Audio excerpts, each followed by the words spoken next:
Good physician, please lend thy hearing to what I shall unfold. I am in need of your assistance. Now, my ears are of service, but what is the cause of such troublesome features, which laps the heart to such unforeseen fright? What hath God made impossible possible, quakes my very soul to dust. At midnight I spoke to mine own father. Your father? Your stepfather Claudius? Nay, my dead father. Oh, I see. O King Hamlet? My tongue was frozen in bewilderment, and far be it without reason. The sentries in the castle told me this, and my good friend Horatio about this ghost. And so, had I decided to survey this. The apparition turned out to, as my own father concluded, be it mine own father. The ghost, my father, one and the same, tells me that my uncle Claudius, his brother in blood, killed him by pouring poison into his ear. So the ghost tells thou that he is thy father, and that thy uncle, which is also thy new stepfather, and is also the new king, killed thy father, which is his brother, by my troth. And that's not all. Please proceed.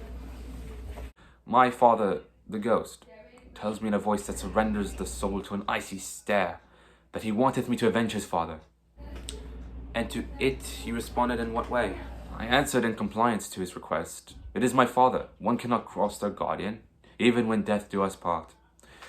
What thoughts spawn over this, doctor? Methinks thou art crazy.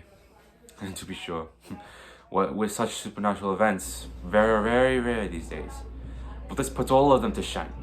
The devil can come to the very spirits of the dead, and to my dismay the ghost that bears my father's face hath to be the one who, by bending laws of kind, to utter of his murder most foul to the soul.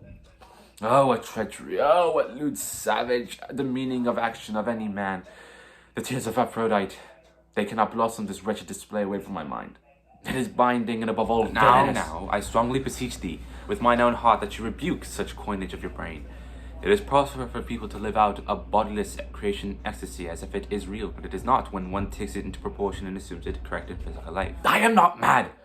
Thou knowest nothing when puffed up of knowledge. I myself know when a noble mind goes mad. Prick thy face, you scoundrelous worm! Listen, I hear your anger. My footstep over thy words without restraint. My apologies. So, how dost thou feel about all of this? The hellish wrath of Beelzebub hath unleashed its fury unto my soul. It is said that no man can ever tame the tongue. 'Tis a restless evil, a cunning tool to suffice for revenge. To live is a poking and prolonging sorrow, but to die is gaining peace at heart. I charge thee, O valiant dagger of the sharpest peak, to bring about my revenge in a manner so swift and to speak of. I beseech thee, speak no more as such. Such behavior is the very cause for insanity. You must recant your ambitions, I pray you. What would your gracious figure? Alas, no command can ever chide the tongue. It connects the hand with sword and calls me towards my prey. I implore you, by God, you mustn't. Be done. Thou cannot speak otherwise. Enough!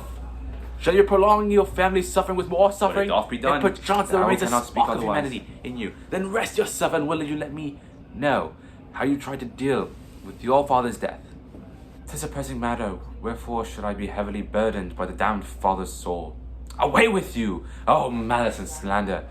The two, though different in appearance, and one and the same in the eyes of heaven. Shall the wings of Gabriel accept the lowly soul of mine, whose dawdling will be so meek in shape and action can never bear to see justice being brought? I can never fully recover. A state most understandable, but as well commendable to the weary. It is of the utmost importance that you face your feelings of murky sadness and anger. I trust that you've given much thought into this? Nay, a sickly heart has no hour of reflection. Then I leave you with this in mind. Consider our words today. Be it lacking in solution or a path to unknown parts, 'tis thine own self to fancy. The mind is but a chaotic bundle. I pray that time may heal wounds, lest I be damned to die hereafter. I would not wish a such fate upon thyself. Take heart, o'erwrought the swamp of despondency. I prithee, a touch of grace from an optimistic soul is worth your while.